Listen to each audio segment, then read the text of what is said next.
Hey guys, tonight we step back into a world where the tavern wasn't just a bar, it was your dinner table, your community center, your dentist's office if you were unlucky, and sometimes your bed. You're weary from a long walk on a muddy road that mostly resembles a trench. Your boots are soaked, your knees ache, and there it is up ahead, a crooked wooden sign creaking above a low door, swaying like it's had one too many ales. You duck through the entrance, head low to avoid the splintered beam, and the first thing that hits you isn't the noise, it's the smell. So, before you get comfortable, take a moment to like the video and subscribe, but only if you genuinely enjoy what I do here.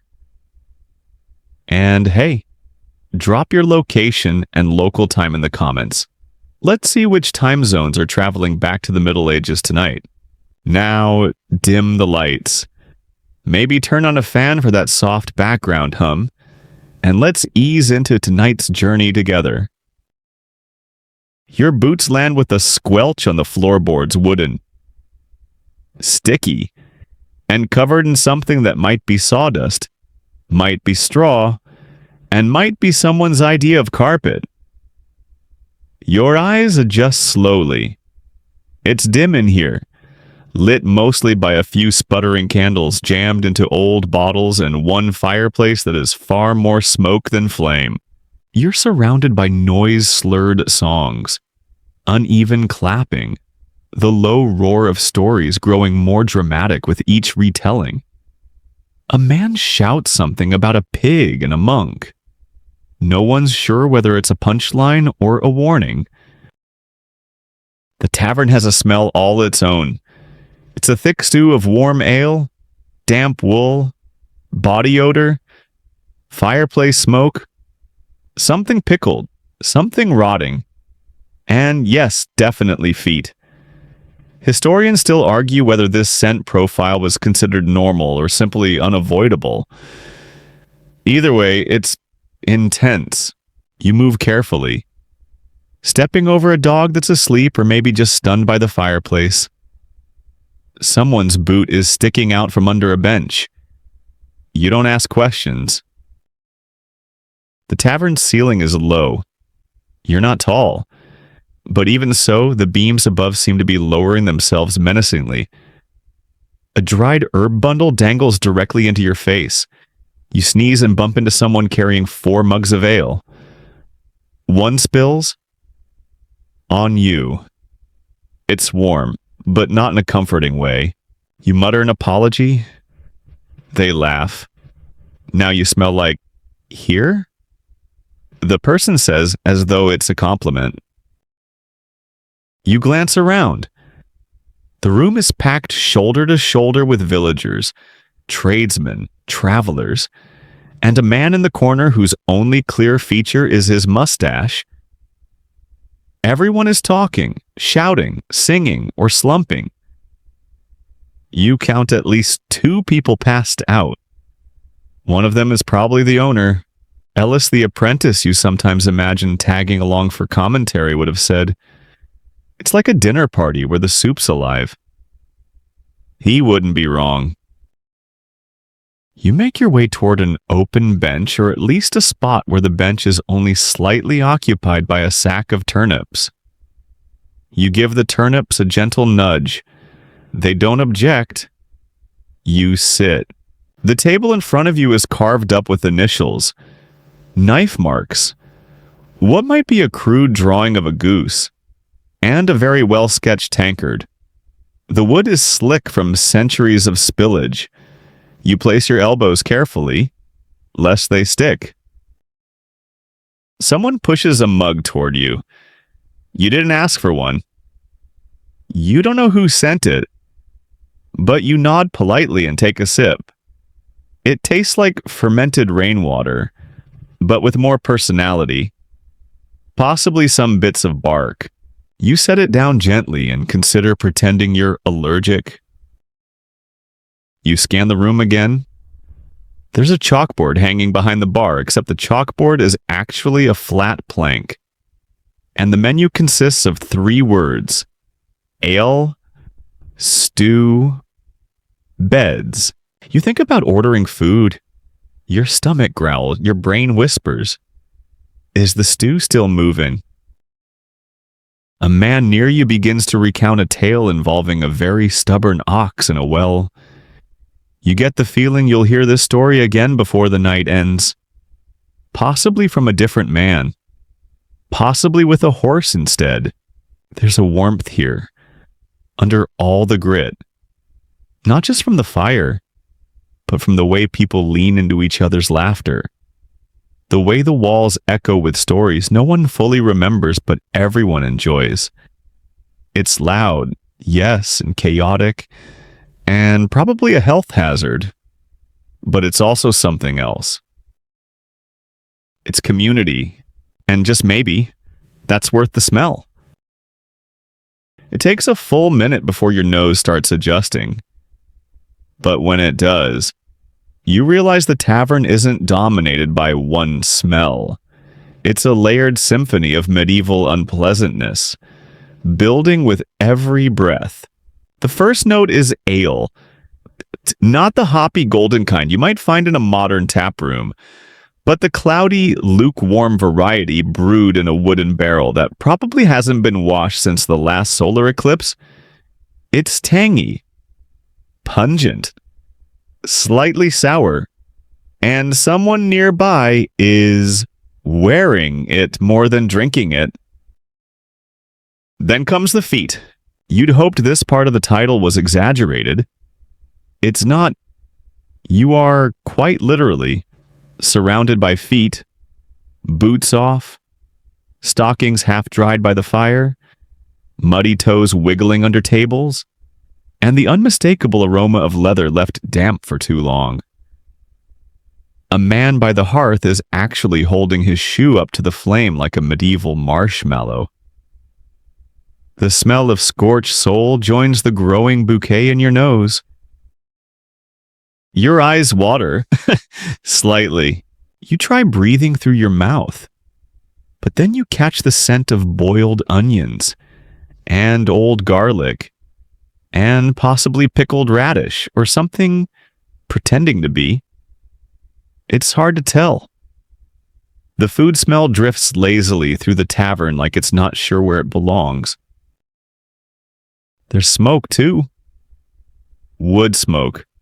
Of course, from the fire, but it's mixing with the beeswax of guttering candles and the unmistakable funk of someone's pipe that smells like burnt hay and regret.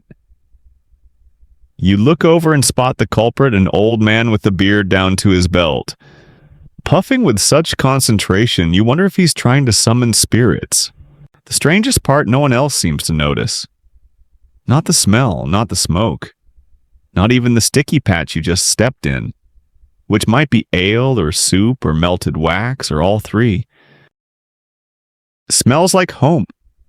Someone says behind you with no hint of irony.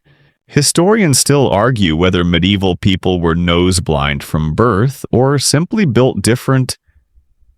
Some believe people bathed less often because they simply didn't notice their own aroma. Others think it was a badge of honor, proof you worked hard and ate things stronger than your moral compass. You shift slightly on the bench and try not to breathe too deeply. There's a fresh draft of air from the door as someone else stumbles in, and for a fleeting moment, you get a whiff of outside mud, leaves, a hint of animal. It's oddly refreshing, until it's gone. Replaced again by the musky stew of tavern life. Ellis, if he were here, would be narrating your facial expressions. That's the sniff of regret, he'd say, followed by the inhale of resignation. You wonder briefly what the tavern keeper does to maintain this smell? Is it intentional? Is it like seasoning a cast iron pan, never cleaning it fully? Just letting the flavors build? The walls certainly seem to absorb it. The wooden beams overhead drip slightly in one corner, possibly from steam, possibly from centuries of condensation and spilled drinks. The man next to you belches, loudly, proudly. No one bats an eye. You smile politely. Strong ale, you say? He nods. Breakfast. Your table creaks as you shift your mug away from the edge. The surface is tacky with layers of dried mead and ghostly remnants of past meals. There's even a fork mark burned into the wood. How you choose not to ask. At the far end of the room, someone drops something. It sounds like a bowl, followed by laughter, then mild applause. Someone shouts, "Put it on the tally." You begin to notice that each table seems to have its own scent profile. Yours, ale and wood glue. The one near the fire, wet wool and scorched bread. The back corner, old fish and something herbal, possibly medicinal. Possibly illicit. There's also the mysterious table near the back door. No one sits there. No one touches it. But a candle always burns there. And there's a faint scent of mint. Rumor has it, that's where the village apothecary once fell asleep mid-tincture and accidentally created the world's first spicy sleeping draught. You make a mental note not to go near it. Your stomach gurgles again, against your better judgment. You glance toward the hearth where the evening stew is being ladled into mismatched bowls. It's a bubbling cauldron of grayish-brown, interrupted only by the occasional bobbing carrot or something shaped like a foot. Ellis would ask, "Are those lentils?" You'd answer, "I think they used to be." You decide to wait a little longer before eating. Maybe forever. A breeze rolls through the room as the door swings open again, letting in a burst of slightly less offensive air. Someone enters wearing a cloak that smells like horse and candle smoke. They nod at the barkeep, order something wordlessly with a wave, and slump into the shadows near the door. They've clearly done this before, and as strange as it all is, as overwhelming, as bizarre, as loudly fragrant, you begin to understand why people come here, why they keep coming back. Because under all the feet, ale, and questionable onions, there's something else, warmth, laughter, a strange kind of comfort, and maybe that's what you're really breathing in. You eye the drinks menu again, or what passes for one. It's really just a chunk of wood above the bar with 3 words scratched into it: ale, wine, and cider. That question mark isn't a mistake, it's a warning. You decide to try your luck with the ale. Safer? Probably. You make your way through the crowd toward the barkeep, dodging elbows at an enthusiastic dancer who appears to be inventing steps on the fly.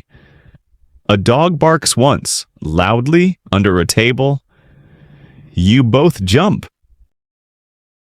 The barkeep is a woman with arms like cured hams and a scowl that suggests she's won every argument she's ever had by simply not blinking.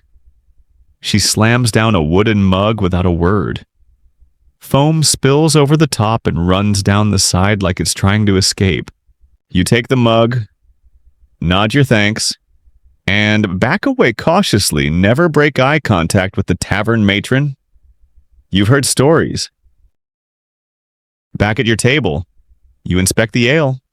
It's warm, cloudy, and smells faintly of overripe fruit and socks. You take a sip anyway, and it's not bad. Nutty, thick, hints of something floral, possibly on purpose. And the best part, no chunks. Ellis would have said, It tastes like history, and then gagged. Across the room, a man orders the wine. Bold choice. It arrives in a chipped cup, dark as night, and immediately stains his teeth purple. He beams at his companions like this is a badge of honor. One of them takes a sip and starts coughing uncontrollably. The others cheer. Cider, as it turns out, is the true wild card. You spot a mug of it on a nearby table, fizzing suspiciously. It bubbles like it knows something you don't. You decide to keep your distance. Historians still argue whether medieval tavern drinks were actually alcoholic by today's standards. Many were weak enough to be safe from germs, but strong enough to blur the memory of goat-related misfortunes. That said, a lucky brew could surprise you, and an unlucky one could clean your sinuses in ways no apothecary ever intended. You nurse your ale slowly, letting it warm your chest.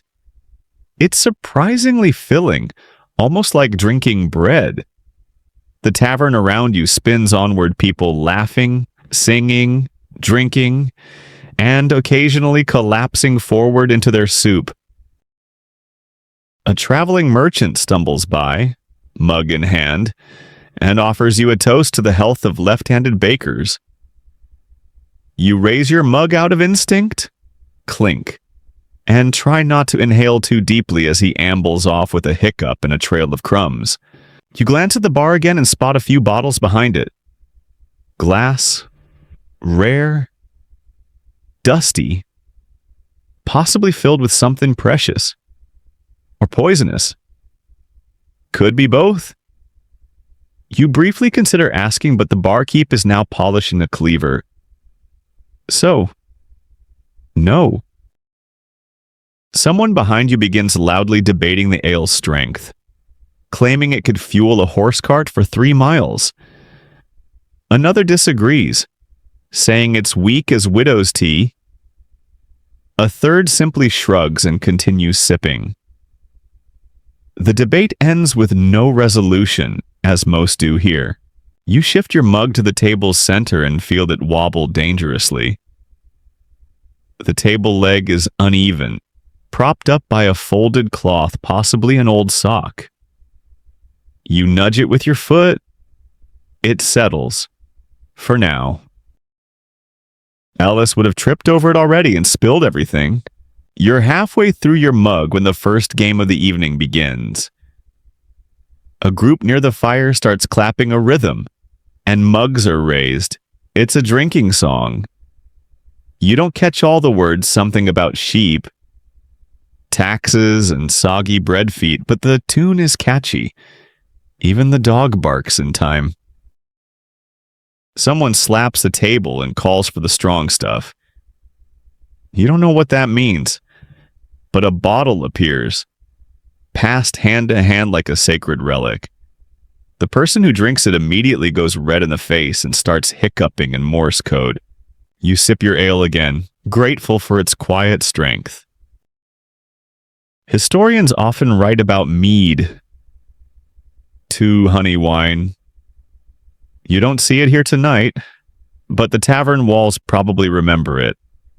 Maybe in the sticky corners or in the old stains on the floorboards that glint faintly when the firelight hits just right. A man to your right raises his mug to no one in particular and announces, "To the woman who told me I'd never amount to anything." The crowd cheers. It's unclear if they're toasting her or him. Either way, someone buys him another drink. You're almost done with your ale now. The last few sips are thicker, more sediment than beverage. But you power through. It wasn't terrible.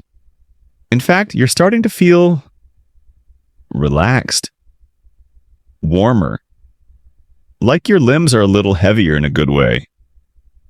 Like maybe you'll actually sleep tonight. You lean back carefully.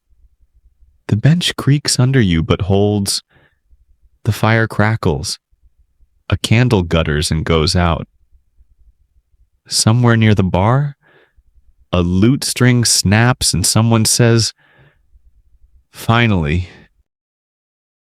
And as odd as everything is, the questionable drinks, the loud laughter, the medieval cocktail of smells, you feel yourself settle into the rhythm of it. This is a place where stories ferment, just like the ale, where strangers become companions, even if just for the evening, where the drinks are questionable, but the memories are strong. You slide your mug aside, fold your hands over your belly, and sigh. Maybe you'll even have a hush falls over part of the tavern. Not complete silence, but a noticeable shift in volume. Like the air just got thicker. You turn your head in time to see a figure striding in from the street, dust still swirling at their boots, cloak flapping behind them like a curtain in a breeze. They carry something slung over one shoulder, a lute. Ah, tonight's entertainment has arrived. They don't say a word. Just plop onto a rickety stool near the hearth. Give a quick nod to the crowd, and start tuning the instrument with a few squeaky plucks. A few patrons groan, others cheer. One man near the bar yells, "No sad songs, I just paid off my goat," and is promptly ignored. You settle deeper into your seat as the first chords hum out. Soft and almost sweet, though the lute is slightly out of tune, which gives the whole thing a charmingly crooked feel, like a lullaby that's limping a little. Medieval tavern music isn't what Hollywood makes it out to be. Sure, there's rhythm, and yes, the occasional bawdy ballad, but a lot of the time it's just a solo performer spinning tales through rhyme. Songs about lost loves, dumb kings, overcooked sausages, or a pig who ran off with the neighbor's boot. Tonight's tune seems to be about a monk who fell in love with his reflection. You don't fully follow the plot, but there's a clever rhyme between sanctuary and Harry, and the crowd loves it. Historians still argue whether tavern songs were written fresh each week or passed down through generations like oral memes. Some believe bards composed on the spot, improvising based on crowd energy. Others suspect certain themes like cows with attitude or scandalous bishops were just too good not to recycle. The lute player finishes the first song with a theatrical flourish that nearly knocks over their own drink. Applause erupts. Someone throws a coin, which lands in the ashes. The bard doesn't flinch. You notice they've got a small, lopsided pouch tied to their belt, probably filled with coins, maybe herbs, possibly dice. You've learned not to ask. A second tune begins. Slower this time. The chords are gentler, the mood a little hazy. It's about a soldier who left for battle and came back with a goose. The details are fuzzy, but it ends with the goose becoming mayor of the village. You're not sure if this is satire or just a local legend. Ellis would have loved it. See, he'd say. Even the geese had ambition. A few people join in on the chorus. Slurred and off-key, but enthusiastic. The barkeep briefly breaks her scowl to hum along. Even the dog sighs contentedly and puts its chin on someone's boot. Then come the instruments. You didn't notice them before, but they're here: a small drum made from a hollowed log, a wooden flute that squeaks like a duck in distress, and what might be a hurdy-gurdy, although the person playing it looks like they're just turning a crank and praying. The music builds not loud, but layered. You feel it in your chest more than hear it, like a heartbeat under the ale. The whole tavern sways slightly, cups raised in rhythm. Someone spills theirs and claps anyway. A drunk man attempts to join in with spoons. No one stops him. He's not on beat, but he's having a great time. You close your eyes for a moment and imagine being part of this every night songs with no Spotify, laughter with no replays, and stories you have to remember because they only happen once. There's something beautiful about it. Crude. Yes, off-key. Often. But honest. The bard launches into a third tune, a faster, foot-stomping number. You catch only fragments. Her bonnet flew into the stew. The mayor blamed the cat, and that's how we lost the bishop's hat. Every face in the room lights up. People are laughing now, fully invested, clapping in rhythm, stomping their feet, spilling ale and singing like the next verse might just save their soul or at least win them another drink. One man stands, tries to dance, and immediately sits back down with a groan. Too much merriment, he mutters, patting his belly.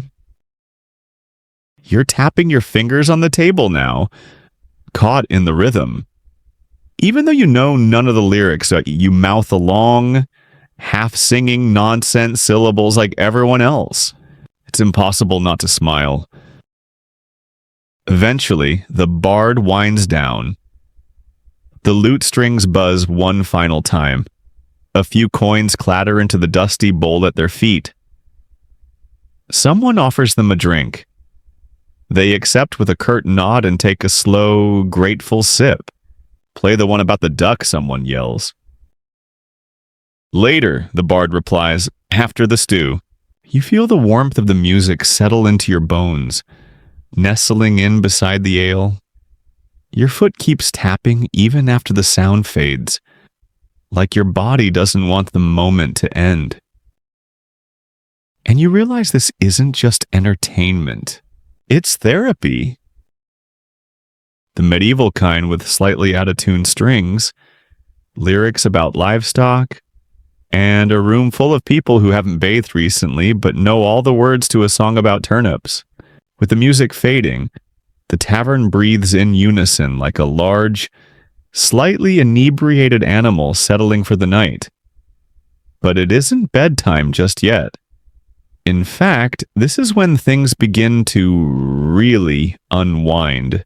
A man stands up on a bench and announces, "It's time." He doesn't specify what for, but the regulars cheer anyway. That's your first clue that something's about to happen. And your second clue that it probably doesn't involve safety regulations. Turns out it's dice night, not official. Of course, nothing in a medieval tavern is official unless it's the barkeep's threats about breaking fingers. But the tradition runs deep games of chance played with carved bones, wooden cubes, and sometimes small stones marked in soot. Cheating is discouraged, but mostly by getting punched. The man sets up a shallow wooden bowl on the center table and drops in 2 chunky dice. They land with a clack that echoes weirdly in your chest. He looks around theatrically and then yells, "Who's unlucky enough to go first?" Naturally, someone named Gregory volunteers.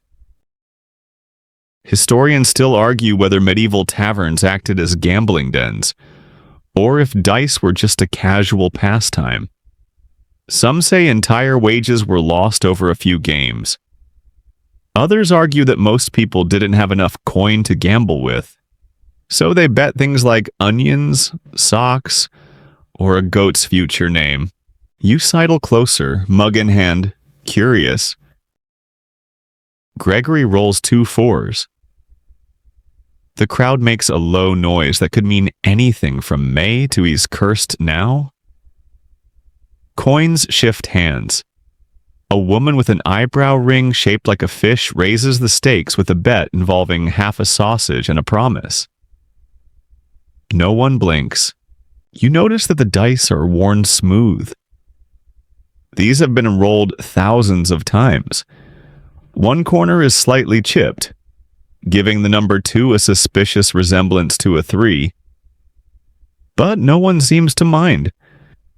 Fairness is relative here, and luck is as slippery as the tavern floor after stew night. Someone calls out a side bet. I wager he'll sneeze before the next roll. Another counters. I bet he'll trip. They both put down buttons. Actual shirt buttons. You wonder who's walking around lopsided. The next player steps up, a woman in a cloak that's seen better centuries. She throws with flair, one arm in the air like she's summoning lightning. The dice bounce, spin, and land snake eyes. The crowd gasps. She grins, shrugs, and takes a swig from a bottle that might be homemade plum wine or paint thinner. Dice aren't the only game tonight. In one corner, a pair of older men are playing something that looks like checkers but with pebbles and what may be old tooth fragments. They don't speak, just grumble and move pieces, then grunt when one loses. The winner pockets something that jingles. You decide not to ask what it was. Ellis would have jumped into the dice game by now. I don't believe in luck, he'd declare confidently, just before losing spectacularly and blaming it on unfavorable cosmic vibrations. Another group is passing around a tattered deck of cards. Not your modern poker variety, these are hand-painted. Some missing corners, others featuring bizarre suits like buckets and geese. You lean over and catch sight of one card, a man with a crown riding an upside-down goat. No one explains. Historians believe card games arrived in Europe from the Islamic world via Spain. Early decks were elaborate, expensive, and heavily symbolic. But in taverns like this one, anything went if it had shapes, numbers, and some sort of rule no one agreed on. It was fair game. The room starts buzzing again. Bets fly back and forth, some coins, some favors, and one dramatic promise to finally clean out the pig pen by moonrise. Someone claps their hands loudly and declares, "If I win this next roll, I'm proposing to Gilda." Gilda looks unimpressed. "Better roll a 7, she mutters. The dice fly. It's a 4. "Next week, then," he sighs. "Behind you." Someone lets out a yell. You spin around only to see a man clutching his chest, groaning theatrically. "I lost my boot money." He wails. A friend hands him a scrap of cloth. "That's your new boot," she says. "Wrap it artistically." Everyone laughs. You can't help smiling, too. It's a strange kind of joy. The stakes are low, the rewards lower, and the games make little sense. But everyone's engaged. In a world with no TikTok, no football, no endless news feeds. This is the drama. And for a few hours, it's enough. You finally wander back to your own seat, where your now lukewarm ale waits patiently. Someone offers you a die. You wave them off with a grin. Not tonight. Tonight, you're just here to watch. And maybe, just maybe, dream up your own game later, one with talking animals, a maze of barrels, and a winning move that involves singing off-key while juggling cabbage. You're sure it'll be a hit. You're not entirely sure when the food arrived. One moment, you're watching someone lose a button in a card game called The King's Left Shoe. And the next, the room fills with the unmistakable aroma of onions, stale bread, and something that might have once been meat. Food in a medieval tavern doesn't come from a kitchen in the modern sense. There's no printed menu, no line cooks in aprons, no temperature checks. Instead, the tavern's chef is more of a stew master slash fire wrangler who works with whatever ingredients happen to not rot that day. Tonight's special is stew. Of course it's stew. It's always stew. But don't get too excited. That word covers a wide range of possibilities. From hearty and satisfying to why is there a feather in my soup? You peer into the bowl set in front of you. The color is somewhere between beige and gray. A few chunks float hopefully near the surface. Definitely a carrot. Probably a turnip. And something vaguely stringy that might be mutton. Or might not. Still, you're hungry. Everyone is. And besides, the ale's dulled your sense of judgment, which is exactly how this system is supposed to work. You tear off a piece of bread dense, chewy, slightly damp and dip it into the bowl. The flavor isn't terrible, exactly. Just ambiguous. Like it's trying to remember what taste used to be. Historians still argue whether taverns had access to fresh ingredients or just reheated the same stew pot for days on end, adding bits of whatever came through the door routes. Bones, leftover bacon grease. Some say these perpetual stews lasted for weeks. Others believe that's an exaggeration. Though the existence of a stew that once included both eel and apple does raise questions, you chew slowly. There's a faint bitterness, likely from wild herbs. A friend once told you that tavern cooks sometimes used dock leaves or sorrel to mask spoiled meat. You're now fairly certain you've just eaten one. Across the room, a man slurps his stew with visible delight. Tastes like Wednesday. He says to no one in particular. Another dunks an entire heel of bread and lets it sit there like a sponge in a puddle.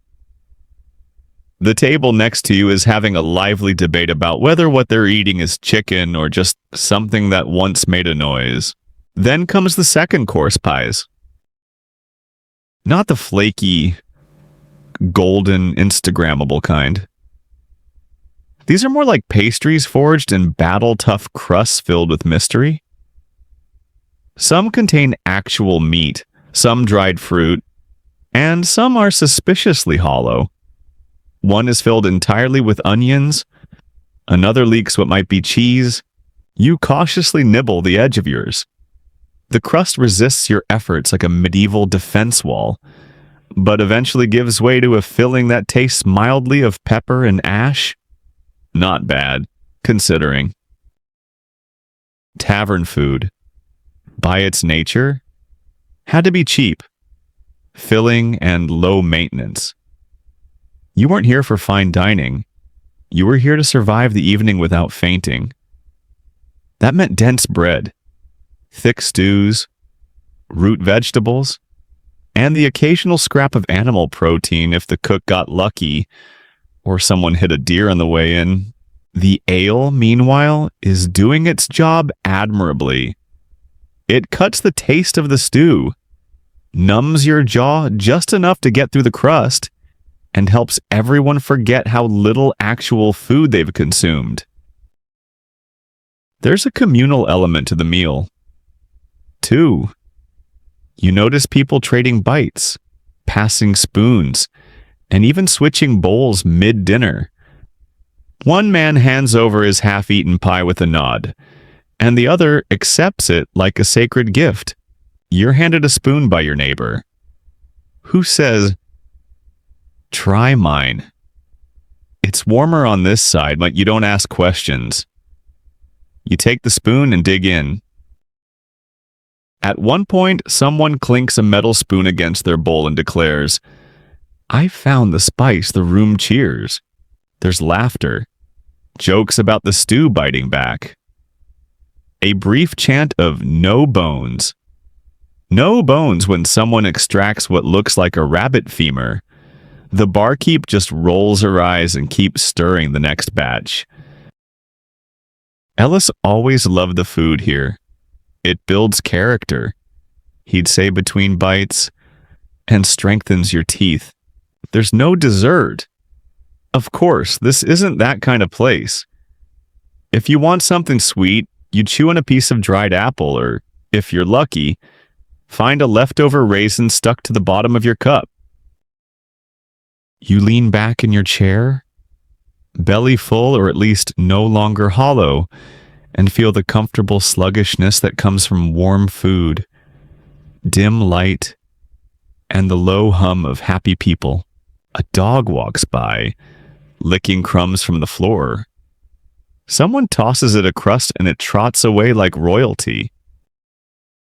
You spot the bard again, licking stew from a spoon while humming to himself. The fire crackles. The air smells of smoke, meat, and human effort. It's not glamorous, it's not gourmet, but it's good enough. And tonight, good enough feels perfect. You shift slightly on your stool, which creaks like it's seen one too many feasts. The food's settled, the ale's mellowing your mood, and the tavern's glow is thick with stories yet to unfold. That's when the real entertainment begins. A stool is pulled to the center of the room, and on top of it hops a man wearing a feathered hat that may have once belonged to an aggressive goose.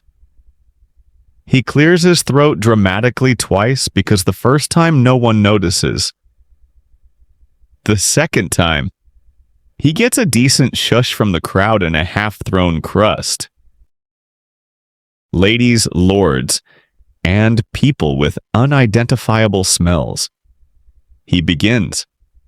Lend me your ears, preferably not literally this time. You're in the presence of a tavern storyteller. In medieval times, storytellers weren't just for royal courts or traveling troops. In places like this, a decent tale was as valuable as a warm fire or a second helping of stew. It was entertainment, history, and mild scandal all rolled into one. He begins with a classic, a tale of a knight who fell in love with a ghost, which, as he puts it, was mostly fine until winter, when cuddling got awkward. The room laughs, groans, and leans in. You're swept along in the rhythm of it. The storyteller speaks in a cadence that rises and falls like a lullaby laced with punchlines. He mimics accents, sound effects, and even attempts a falsetto that sounds suspiciously like a strangled duck. You sip your ale, mesmerized, and somewhere around the part where the ghost proposes with a spectral ring forged from moonlight and regret, you realize this story might not have a happy ending. Historians still argue whether these stories were based on real events. The storyteller says, breaking character for a moment, or if people just had an excellent imagination and too much ale. He winks. The crowd claps. You wonder if he just quoted a monk. After the ghost story, a woman in a patched red cloak takes his place. Her tale's different, more earthy, less romantic. It's about a cow who inherited a farm. By accident, she clarifies. The will was smudged. You're not sure how much of it is true, but by the time the cow opens a tavern of her own and bans humans for being too messy, the room is howling with laughter. You laugh too. The kind of laugh that rolls out slowly, like a warm yawn for your soul. Ellis would have tried to top them. Of course. He had that one story about the constable who arrested a cart for loitering. He always claimed it was true. Witnesses swore it refused to roll. The stories continue. Some are silly. Some are oddly profound.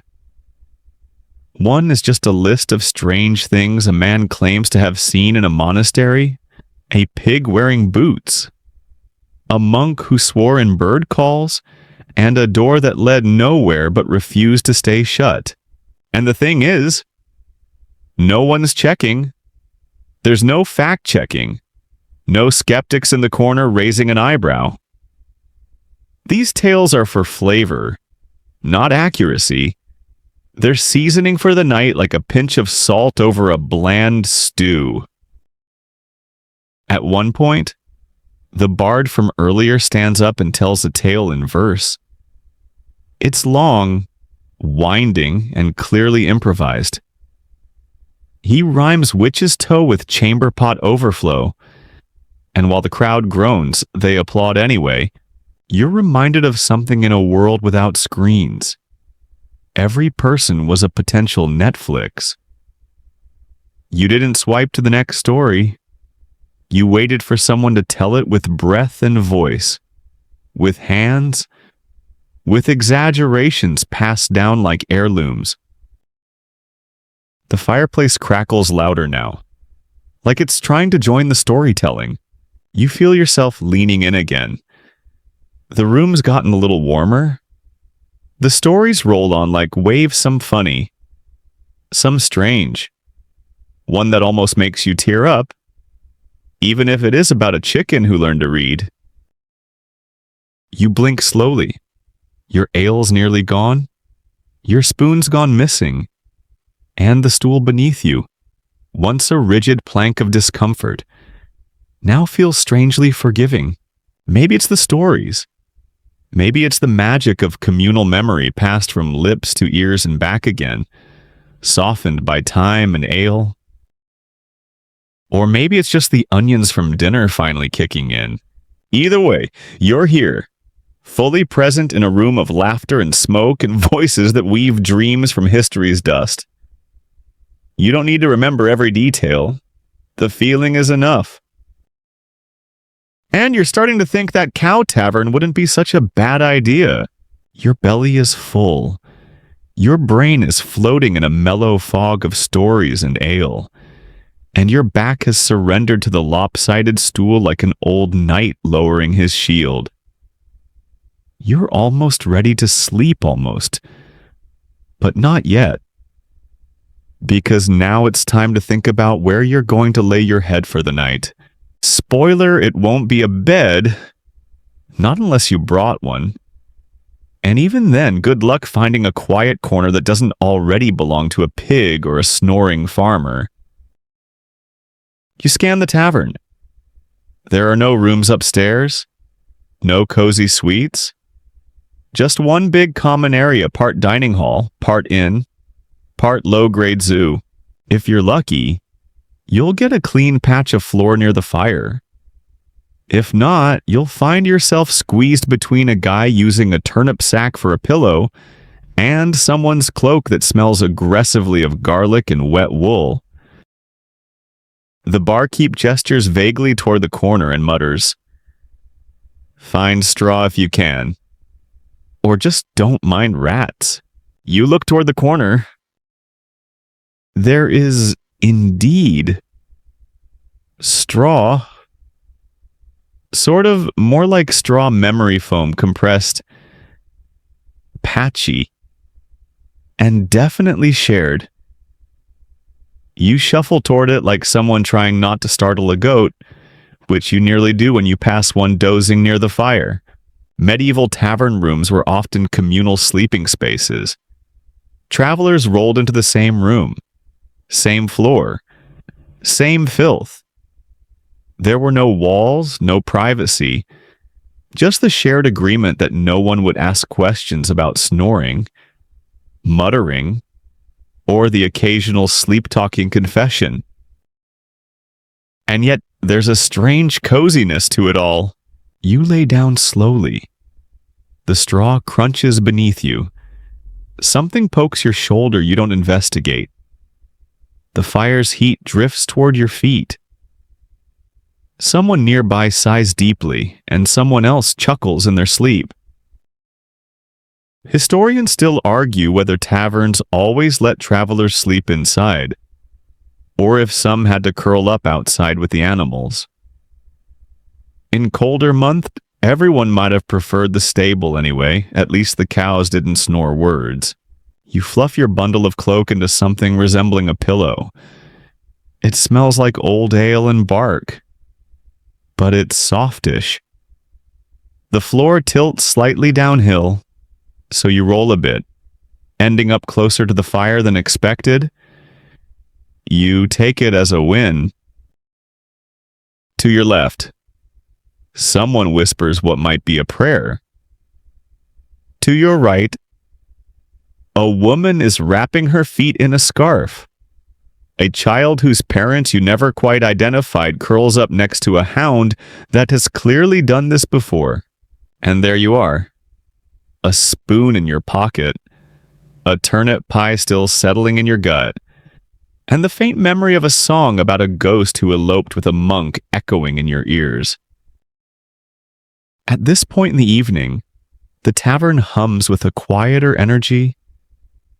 The riotous clamor has mellowed into the occasional snore, the creak of shifting bodies, and the pop of embers from the fire.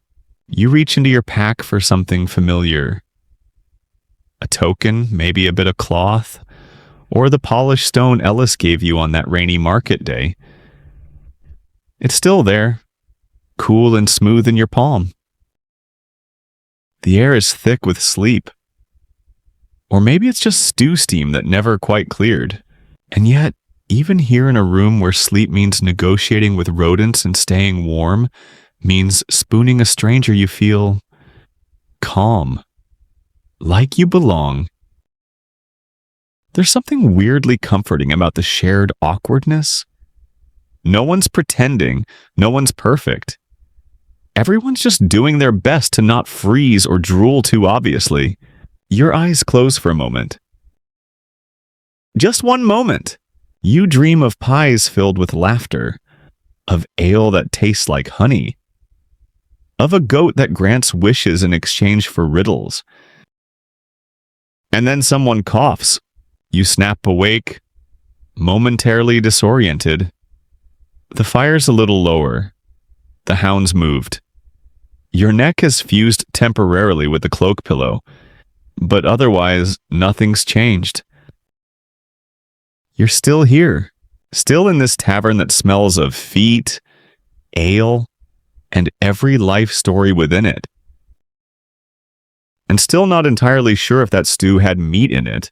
The night thickens like an old blanket, musty, warm in some places, cold in others, and full of the weird little dreams that come from sleeping on a floor with 100 strangers and a questionable stew still digesting. You've drifted in and out of sleep several times now, nudged awake by snores, whispers, and the occasional sharp elbow from someone rolling over. And just as you're sinking into something resembling true rest, a thud. Then a louder one. Then a loud voice slurring something about honor and last turn at the dice. Welcome to the unofficial midnight show bar fights, flirtations, and the medieval version of karaoke arguing about who spilled whose ale.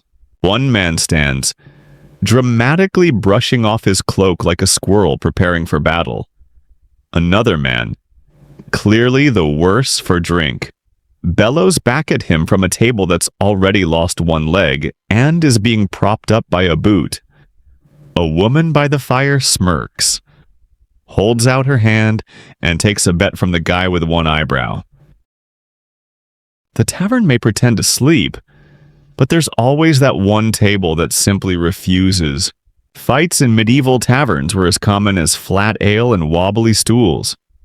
The mix of strong drink, fragile egos, and a complete lack of bouncers made for regular drama, sometimes funny, sometimes frightening, usually fast. You sit up slightly, just enough to watch the show, but not enough to get pulled into it. The arguing duo moves in that slow, predictable rhythm of two men pretending not to want to fight while absolutely wanting a fight.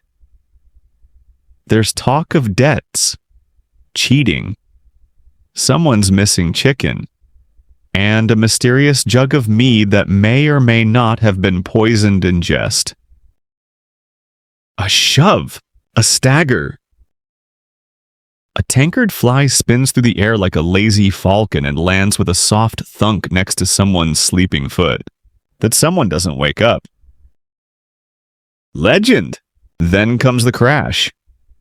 Not of fists, but of dignity. One man tries to lunge, slips on what might be a cabbage leaf, and falls face first into a bench, knocking over another, creating a domino effect of grumbling sleepers and spilled coins. The crowd murmurs, more amused than alarmed. You suspect this is not the first time cabbage has been involved in a duel. A tavern maid appears like smoke, silent, sudden, and clearly in charge. She raises one eyebrow. Just one. The two combatants instantly freeze. Settle it with dice or get out, she says. Voice like warm gravel. And next time you throw a tankard, throw it with purpose. The two men nod like schoolboys, return to the table, and begin rolling dice that have seen more drama than most noble families. You ease back down into your straw. Relieved the excitement didn't end with someone falling on you. Again, not all nighttime drama is so clumsy. Sometimes it's more subtle. A cloaked traveler near the fireplace whispers to a passing maid. She tilts her head. A quiet exchange of coin. A nod toward the back. You watch, but only with half a mind. This is normal. Medieval taverns doubled as informal inns, news stations, social clubs, and sometimes the kind of place where shady deals happened in corners that smelled strongly of onions. Historians still debate whether these dealings were criminal, commercial, or just desperate folks trying to trade goats for boots. Evidence suggests all three, often simultaneously. Flirtations happen too.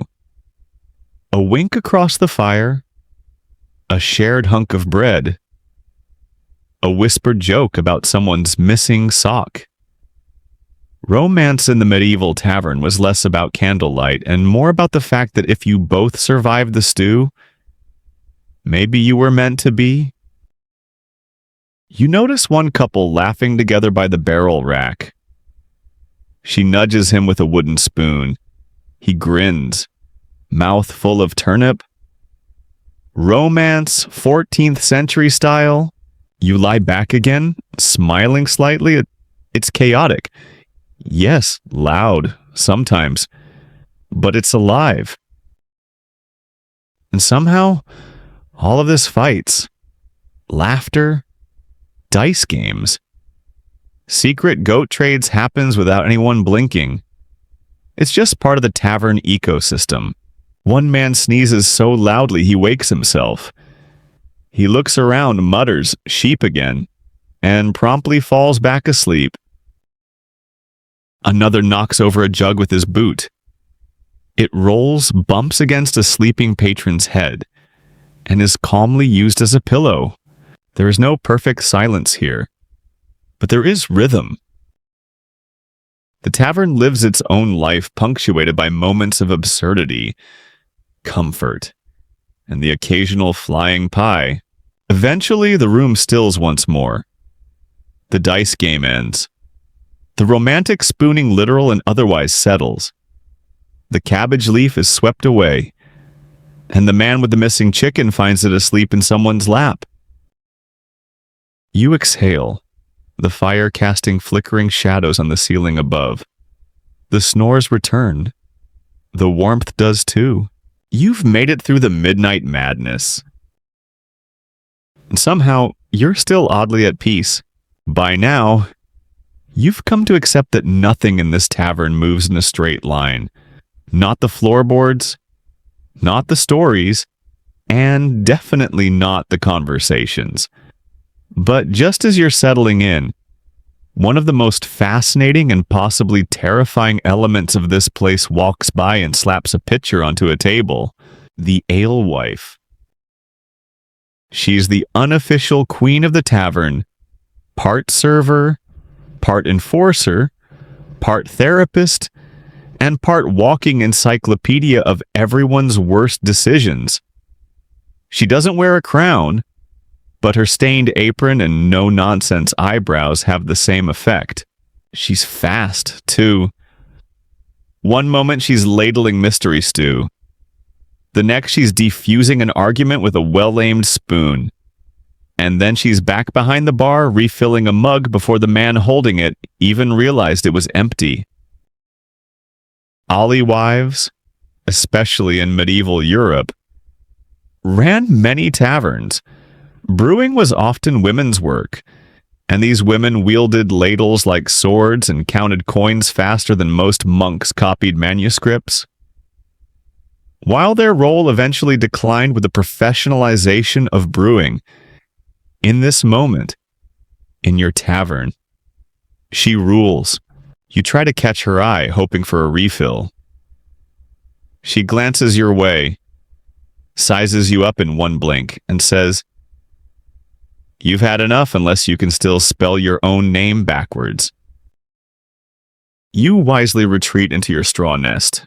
Tavern maids and alewives weren't just there for drinks, they were walking news bulletins, medical advisors, and occasionally matchmakers. One in the corner is currently diagnosing someone's rash using ale and half a clove of garlic.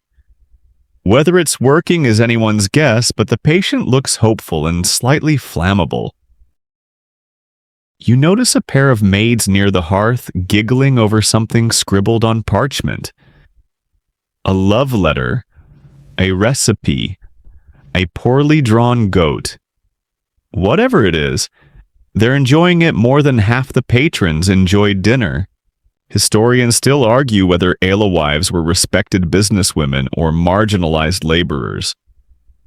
The truth, like most things in this smoky room, probably lies somewhere in the middle, right between the spilled cider and the man humming to his shoe. You lie back and watch as another customer tries to flirt with the alewife. Would you like to... No, but I didn't even... Still no. Conversation over. Somehow, her word holds more weight than the Lord's seal on a waxy scroll, and the room respects her for it. Occasionally, you'll hear tales of tavern maids who became legends known for their wit, charm, or ability to carry 6 tankards at once while dodging gropey hands and loose floorboards. One story claims a maid once ended a bar fight with nothing but a look and a stale roll. You're starting to believe it. A small child scampers through the legs of a bench, carrying a ladle twice their size. Future alewife in training, or perhaps a rogue knight in disguise. Hard to say at this hour. The role of women in taverns wasn't always glamorous long hours, low pay, and the constant risk of being blamed for someone else's hangover made it a tough life. But they were often the social glue. They remembered your name, your story, and more importantly, how much you owed. One particularly sharp-eyed maid approaches your corner. "You still owe for the pie," she says matter-of-factly, holding out her hand. You fumble. "I thought it was complimentary." She raises an eyebrow so slowly it could be measured in lunar phases. You pay up with gratitude. In exchange, she drops a slightly fresher pillow into your lap and whispers, "Don't use it on your face. Trust me." You nod solemnly. Advice accepted. There's warmth here, not just from the fire or the stew that keeps trying to make a comeback, but from the people, the rhythm of their work, the humor in their eyes, the resigned way they refill mugs even while listening to the same story about a haunted turnip for the 5th time tonight. You catch snippets of conversation. And then I said, that's not a codpiece, that's my told you the goat was cursed. But she swore the pie had healing properties. Just background noise now? Like a soft lullaby composed entirely of mild chaos. You look again at the alewife. She's wiping the counter with a cloth that may once have been white. Her shoulders are square, her expression unreadable. But when a man down the bar slumps forward mid-sentence, she's already there turning his head gently so he doesn't snore into the bread basket. You think, for a moment, that maybe she's the true guardian of this place. Not the landlord, not the drunk knight asleep by the hearth, but her. And in that thought, there's comfort. The last thing you hear before drifting back toward sleep is her muttering something about tomorrow's stew and if the mice don't eat it first. Somehow, that's enough to lull you into peace. Your eyes drift open again. Not from noise, but from something subtler. A shift in the air. A ripple in the rhythm of the tavern's sleepy hum. You sit up slightly, noticing that the alewife and her crew are cleaning up. Not in haste, but with a kind of nightly ritual that says, the night has turned the corner. Someone's sweeping the straw, though, whether it's to tidy or simply redistribute it is unclear. A wooden cup clinks gently against another. The fire is fed just enough to keep the embers alive, but not enough to invite new conversation. You notice the door creak open. Just a sliver, and a man in a cloak slips inside. He's quiet, careful. A few heads turn. Most don't. This isn't unusual. In fact, late-night visitors are part of the tavern's charm, or depending on your perspective, its problem. Travelers, always arriving at odd hours, smelling of road dust and mystery, carrying coins that don't quite match the local ones. You watch him shuffle toward the corner, where he's met not with suspicion, but with curiosity. Taverns were medieval hubs for more than just ale and stew. They were the information superhighways of their day. If you wanted to hear gossip, gather intel, or sell a chicken discreetly, this was the place. The newcomer removes his hood, revealing a head full of braids and a travel-weary face. A few patrons nod in recognition. Maybe he's been here before. Maybe he just has the kind of face. He pulls out a small bag.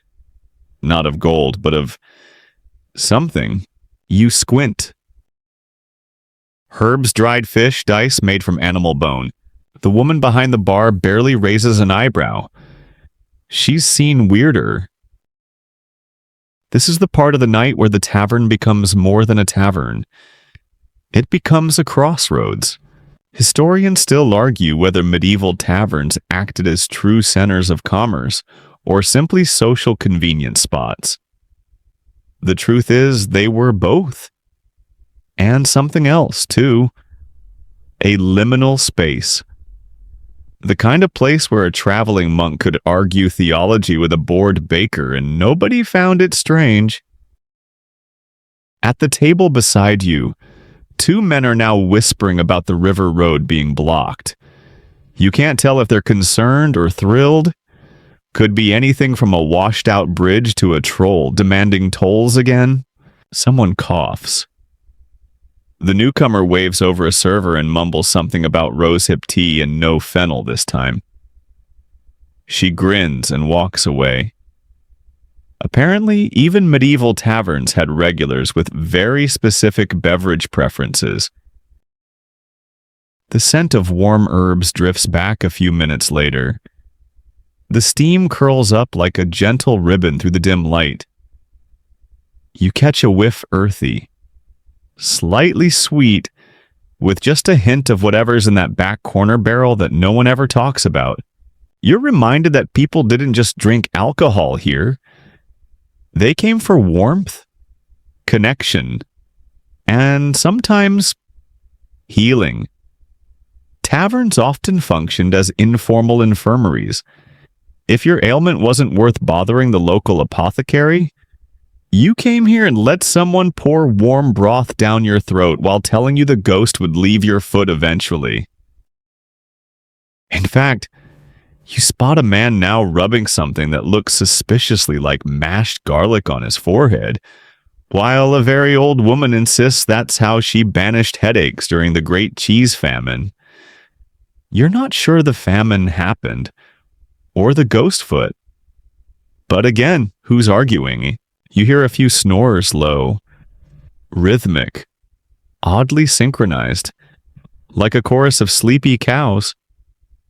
Someone to your right has begun muttering in their sleep about taxes. Even dreams aren't safe from bureaucracy. You glance at the cloaked traveler again. He's leaned back now, sipping his tea with both hands, eyes half closed, safe, sheltered, just like you. The floor creaks under a new arrival. A cat? Where it came from, no one knows. Where it's going, also unclear. But it weaves through legs and tankards like it owns the place. Which, to be fair, it probably does. You resist the urge to call it something like Alley Paw or Sir Whiskers. It jumps onto the windowsill, then immediately regrets it when it realizes the window is closed and the sill is cold. It glares at the room as though someone has betrayed it, then vanishes. You're not even sure if it was real, but no one else blinked. So, probably. One of the younger tavern boys begins to stack mugs in a careful, half-asleep pattern. You suspect he's playing a personal game called Don't Drop the Tankard, or I Have to Clean It Twice. The candles are now almost out. The fire sighs rather than crackles, and you, oddly, feel more rested than you have all week. The late-night hours of a medieval tavern are never completely still, but they do soften. The edges round out. The stories become whispers. The drinks become sips. And the strangers become familiar. You lean your head back against the wall, watching the play of firelight on the ceiling beams. Someone near the hearth is softly humming. It's off-key. It's lovely. And for once, you don't feel like a guest. You feel like part of it. At some point, you're not quite sure when the tavern shifts again. Not physically, of course, though the bench beneath you has begun to develop a curious tilt. No, it's the mood that changes. The atmosphere settles into the hush of very late night, when only the truest regulars remain, and even the ghosts, if there are any, are too tired to rattle anything. The fire's glow is low, but enough to paint everything in that gentle, flickering bronze that turns straw into gold and grime into character. You realize the alewife has disappeared, perhaps for a well-earned nap or to consult the mystical ledger of IOUs. The tavern now belongs to the stragglers, and you are proudly one of them. You notice the man at the far table unwrapping something from cloth carefully, reverently. It's a musical instrument. You squint. Is that a hurdy-gurdy or perhaps a rebec? Honestly, it could be a misshapen spoon with strings, but whatever it is, he begins to play. The music starts soft, scratchy, uncertain, like a memory finding its footing. But it steadies. A lulling tune. Nothing dramatic. The kind of melody that could convince a sleeping goat to stay asleep a little longer. Or a restless traveler to finally close their eyes. The tavern doesn't applaud. That's not what this is for. This is music for people with nothing left to say tonight. It wasn't unusual for medieval taverns to host music, though it wasn't always of the harp and ballad variety. Drums, flutes, makeshift rattles, whatever instruments survived fire, fleas, and accidental stew immersion. Historians still argue whether musicians in these taverns were truly appreciated or merely tolerated like background pigeons. Either way, they showed up, played their part, sometimes for coin, sometimes for drink, sometimes just to keep their fingers warm. You watch as one of the older patrons nods along, eyes half closed. He's not clapping, but his toe taps slowly under the table. A child sitting beside her father hums in tune, then forgets the melody halfway and begins to whisper something about owls instead. The man playing catches your gaze for just a second and offers a wink. You return it, and for a fleeting moment, it feels like you've been granted honorary membership into a very tired, very exclusive club. The song changes, drifting into a slower rhythm that seems to mimic the tavern's own heartbeat. You let yourself sink back into your patch of straw, head tilted toward the beam above you. You can see an old carving there, someone's initials, a half-finished drawing of a fish, and what might be a rude gesture or simply a very confused tree. People left their mark in taverns, sometimes literally, scratched into wood, burned into tables, painted over doors. They wanted to be remembered, even if only until the next round of stew erased their legacy. Beside the hearth, a man begins to snore loudly and with flair. No one minds. Someone throws a crust of bread in his direction as a makeshift pillow. It hits his forehead, but he doesn't stir. Another traveler, it's wrapped in a patchwork cloak, murmurs a prayer or maybe a poem before settling into a corner. You catch fragments of the words safe roof, warm fire, and no cursed chickens. You assume that last part is more common than you'd think. The tavern's walls groan with the wind outside, but it's a gentle kind of groan, like a sleepy yawn. You imagine the building itself is settling in for a nap, proud of another night's work done tolerably well. A young woman with soot-smudged cheeks is refilling mugs with something warm and vaguely brown. She's humming the same tune as the musician, though her version includes more kitchen clatter and an occasional hiccup. It adds texture. Your cup is refilled without asking. You don't even know what's in it anymore. Cinnamon onion. Possibly broth either way. It's oddly soothing. Like someone melted the idea of comfort into a mug and served it with the side of "don't ask questions." You sip. It's perfect. You glance around at the tables now. Some are empty, cleared and wiped. Some still host little dramas, a card game here, a whispered confession there, a very intense debate about whether ducks have souls. The rebec tune draws to a close. The musician sets down the instrument gently, like it's made of glass.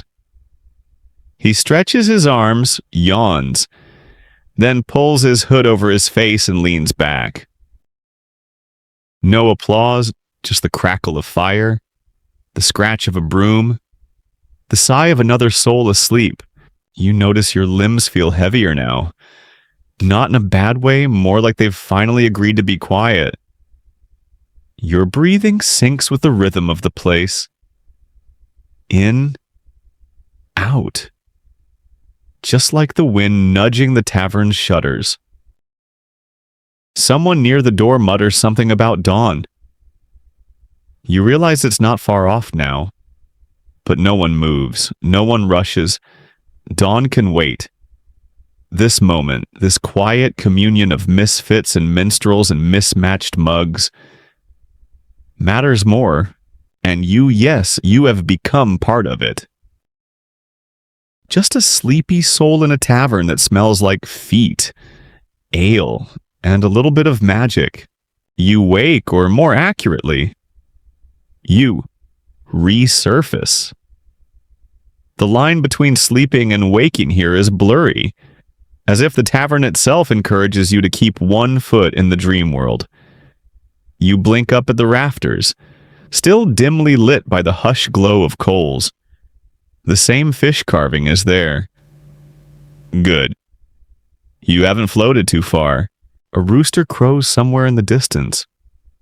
Not near, maybe from a neighboring yard or a particularly enthusiastic mural. No one else stirs. Because in the medieval tavern, dawn doesn't begin with bustle. It begins with reluctance. You shift on the straw and realize you're not the only one groaning gently at the prospect of verticality. A man nearby, draped in a too-short cloak, stretches his legs and hits someone's abandoned lute. It makes a sound like a duck being scolded. He mutters an apology to no one in particular. It's the pre-wake ritual stretching, grunting, redistributing joint pain, and silently praying that the floor isn't as cold as it looks. Someone finally rises and heads for the back room, likely to negotiate use of the chamber pot. That, or to check if the bread rats have unionized. The alewife returns, hair braided, apron on, and expression set to tolerant menace. She claps her hands once, not loud, just enough to stir the room like a spoon in porridge. Up or out, she says. Everyone hears it, even if they pretend not to. It's the tavern's version of a snooze button. You sit up, blinking. Someone nearby offers you a chunk of yesterday's bread. It's surprisingly warm, either freshly toasted or recently sat on. You accept it gratefully. Mornings in a medieval tavern weren't glamorous. There was no line of croissants or barista writing your name with excessive flair. Breakfast was often whatever hadn't spoiled, hadn't been stolen, or hadn't offended someone enough to be thrown out. Today, it's pottage, a thick, lumpy stew that tastes like carrots made a deal with time and lost. It's hearty, filling, and probably contains ingredients you're better off not identifying. The alewife ladles portions into rough bowls. No one complains. No one asks what it is. Everyone eats. There's a strange camaraderie and shared culinary confusion. Historians still argue whether tavern breakfasts were a courtesy or a cash grab. Many patrons, after all, stayed overnight without coin, paying instead with labor, gossip, or questionable music skills. But offering a warm meal helped guarantee return business and fewer fainting bodies in the street. You sip something hot, could be watered ale, weak tea, or an extremely enthusiastic broth. Either way, it warms your fingers and settles your stomach. Someone tries to start a conversation. It's early. It's about manure pricing. You pretend to need more stew. The door creaks open again. Light spills in a gray, soggy dawn sort of light that makes everything look like a watercolor of mud. A traveler stumbles in, soaked and sniffling. The alewife doesn't blink. She just hands him a rag and points to the hearth. Another day begins. You begin to notice the rhythm some patrons shuffle out with purpose, others with the energy of dropped laundry. A merchant checks his satchel 3 times. A young girl ties up her skirt and begins sweeping again, mumbling to herself in a sing-song voice about ghosts in the floorboards. You hear talk of markets opening soon, of goods arriving late, of the bishop's man asking questions again. Everyone is interested and disinterested in equal measure. There's no rush, though.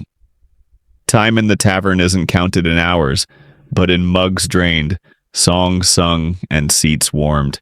You notice your own boots sitting neatly by the fire, drying from yesterday's puddles. Someone must have moved them there. Or maybe the tavern simply cares in its own gruff, drafty way.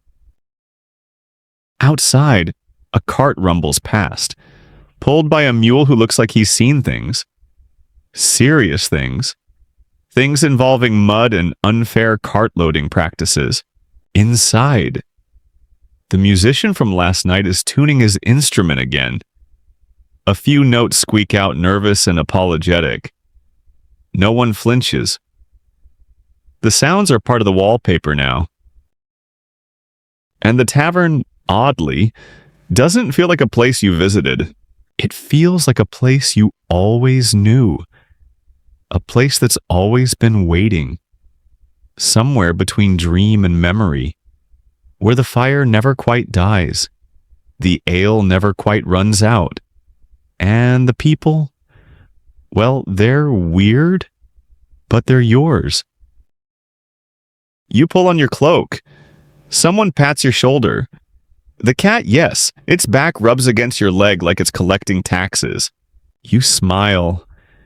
Not because anything particularly joyful has happened, but because here, in the sleepy murmur of morning stew and mismatched stories, things make a strange kind of sense.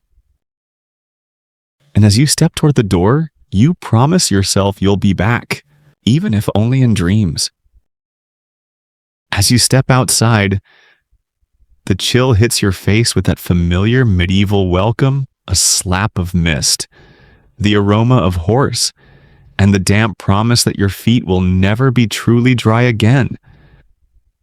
The street outside the tavern is a patchwork of mud, manure, and wagon ruts deep enough to hide regrets. You stretch and look back at the building behind you. It leans slightly to the left, as if exhausted by its own existence. But inside, it still hums. The muffled sound of bowls clinking and feet shuffling carries through the crooked doorframe. You realize that, unlike most places in the medieval world, the tavern never truly sleeps. It just nods off a bit between stews. You start walking slowly, because let's be honest, no one moves fast after a night of sleeping next to a snoring Cooper, a bard with suspicious foot hygiene, and a fire that smelled faintly of goat. The village around you is starting to stir, and not in any organized way. The smithy's already pounding something metal with dramatic flair, probably because he's still upset about last night's spilled ale. A child chases a goose, which is clearly winning. A woman opens a shutter and throws out what may be last week's soup or a potion. Hard to say. And yet, as you stroll past, something odd occurs to you. You miss the tavern already. Not the smell, necessarily, or the groaning benches, or the way the spoon seemed determined to launch itself into every bowl you touched. But the rhythm, the way time bent around that place, the way strangers became neighbors just by sharing bread or blaming the same drafty window, the way you could vanish into a corner, and no one would ask questions unless you started growling. Historians still argue whether medieval taverns were true community centers or just places to drown fleas in ale. Some claim they fostered rebellion and ideas. Others insist they mostly fostered bad breath and worse decisions. Both are probably right. You pass another building. Not a tavern. It's too quiet. Too vertical. No moss creeping across the sign. No faded etching of a bear playing a lute. You nod politely and keep walking. Then you hear it. Behind you. Faint but unmistakable, the soft scrape of a broom. The clunk of a mug. And that same sleepy hurdy-gurdy tune. Like someone petting a cat with a violin. You could turn back. Slip inside. Take the same seat. Ask for the same mystery stew. No one would blink. But today you don't. Today you keep walking. Because you're carrying it with you now. That tavern feeling. That strange blend of warmth, weariness, and the quiet certainty that even if your boots are wet and your stomach is confused, you belong somewhere. You cross a narrow bridge, waving to a woman carrying turnips in a basket that seems to sigh with each step. She nods. She's been to that tavern? Probably. Everyone has in some version of the story. The road stretches ahead, uneven and full of promise. You adjust your cloak and head toward the next town, the next market, the next story, because the medieval world, as exhausting and foot-scented as it may be, is full of them. And as you go, you find yourself humming that tavern tune, off-key and unapologetic. Maybe tonight, another tavern, maybe another stew, another game of bones, another bard who forgets the second verse. Or maybe, just maybe, a return. Because once you found a place that smells like feet, ale, and trouble, and still feels like home, you never really leave it behind. You just carry it with you. One clunky, cozy, oddly shaped step at a time. You follow the winding dirt road, the one pressed into place by 1,000 carts. Bare feet, and a few overly ambitious goats. The morning mist is lifting now, letting the day creep forward like a nervous monk late for vespers. Your legs ache a little, not from distance, but from hours spent on warped planks and straw that crunched in ways straw probably shouldn't. Still, there's a softness in your step, like you're walking through the echo of that tavern rather than away from it. You spot another traveler ahead, pulling a cart stacked with what appears to be cabbages, no turnips. Or are those just very confident apples, hard to tell in this light? You pass a crumbling milestone marked with a crooked X. It means nothing to you, possibly to anyone. But it feels important. Somehow, like it's bearing witness to your journey one step, one yawn, one historical footnote at a time. And here's a funny thing about taverns. Everyone assumes they're all the same. Ale, laughter, fights, stew.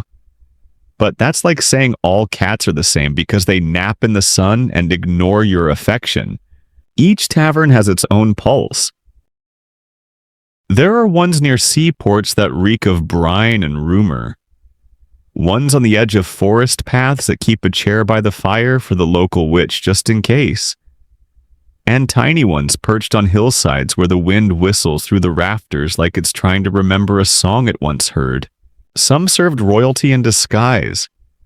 Others hosted secret cults or illegal dice tournaments or monks who really liked fermented cherries. Historians still argue whether these taverns truly shaped local culture or simply reflected it mirrors with warped glass and broken mugs. You think of last night's alewife, the way she balanced warmth and warning in every sentence, how her eye twitched only slightly when someone asked if the stew had onions. This time, you think of the boy with the broom, how he seemed to sweep not just the floor, but the memory of every conversation that had taken place there. As if brushing the past into the corners for safekeeping. You think of the cat. Always the cat. And now, the road gives way to open field wildflowers, buzzing bees, and a sky trying its best to be blue. You slow your pace, because this is the part where you realize the tavern isn't gone. It lingers, in the way your cloak still smells faintly of smoke and time. In the ache in your knees from that cursed bench.